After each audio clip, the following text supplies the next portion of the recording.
Hi, it's romantic suspense author Destiny Booze. I'm so excited. Today is my release day for my new romantic suspense called Another 5 Minutes. It is available on Amazon, print or ebook, whichever you prefer. I wanted to do a reading for you. Let me first introduce you to the characters a little bit. The heroine is named Brooke. She's deaf and suffers from an anxiety disorder, and she lives with her twin sister who helps take care of her. The story really takes off when suddenly her sister goes missing. Brooke has to kind of really man up and step up to the plate to start taking care of herself and try to find her sister and help her sister. Enter the hero, Autumn's boss, Scott, Mr. Hottie. He is not Mr. Perfect, but he really does want to help, and the interaction between him and Brooke is awkward and cute, and I love the way they learn to communicate with each other. And I picked out a piece of the book to read that I thought kind of represented that a little bit.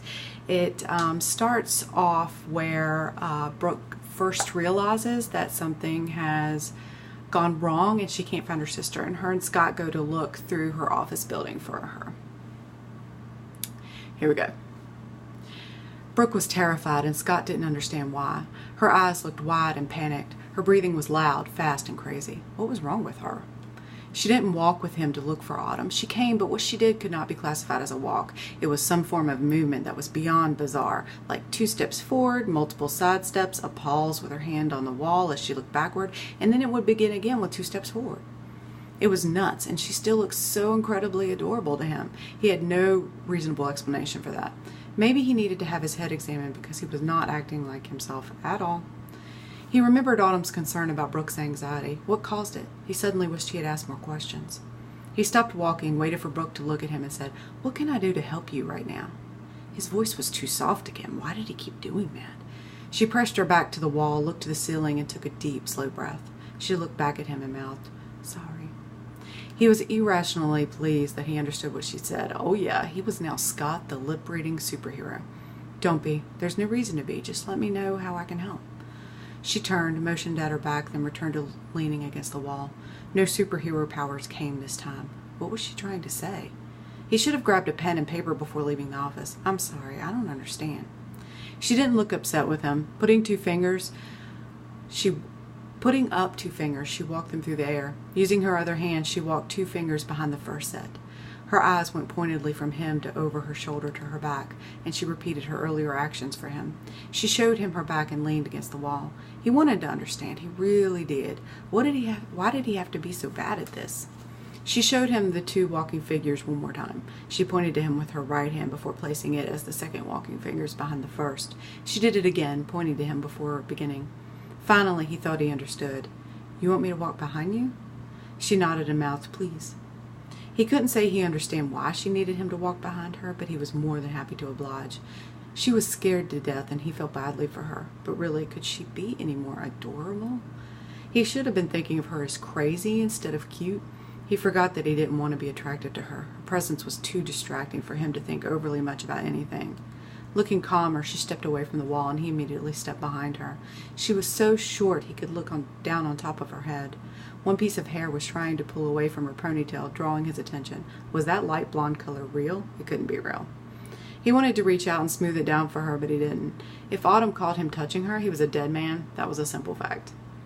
She moved back, moving closer to him. When they were inches apart, she looked backward at him and pointed to her shoulder.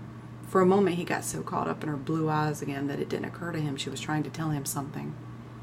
It suddenly dawned on him what she wanted, and his heart took off wildly in his chest. "Please," she mouthed. Well, really, how could he deny the lady now? He reached for her slowly and gently. She looked so beautiful, but so fragile. He must have moved too slowly for her, because she reached out and grabbed his hand and slapped it to her shoulder. It was small enough to disappear beneath his hand. His fingers tangled in her silky ponytail, and he tried to ignore the feeling. He stayed close to her, smelling the sweet fragrance of her hair. Heaven. She smelled like heaven, and a crazy, inexplicable calm washed over him. They walked together, a real walk this time, with his hand on her shoulder. It was easy to feel her move. Their steps were so fluid and synchronized that it honestly scared him a little. It felt crazy and too perfect to be real. They were virtually strangers, and yet was she feeling the same? He stayed close to her, but he wanted closer. He imagined pulling the band from her hair and letting that long white hair cascade over his hands. He pictured himself rubbing her shoulders, massaging away the tension beneath his hand. Was she able to make sounds? Would she moan for him? In this way, they searched the building. Scott guiltily enjoyed it. It took him a ridiculously long time to realize Brooke was panicking more and more every room they looked in. By the time they made their way to his office, they had checked the entire building. Autumn was gone. So there you have it. The suspense really picks up there. More action. It's a little bit of a mystery. They really have to figure out not only where is Autumn, what happened to her, is she still alive? And like I said, I'm really proud of this one, and I really think you guys might enjoy it. So go over to Amazon. Another 5 Minutes by Destiny Booze. Thanks. Bye.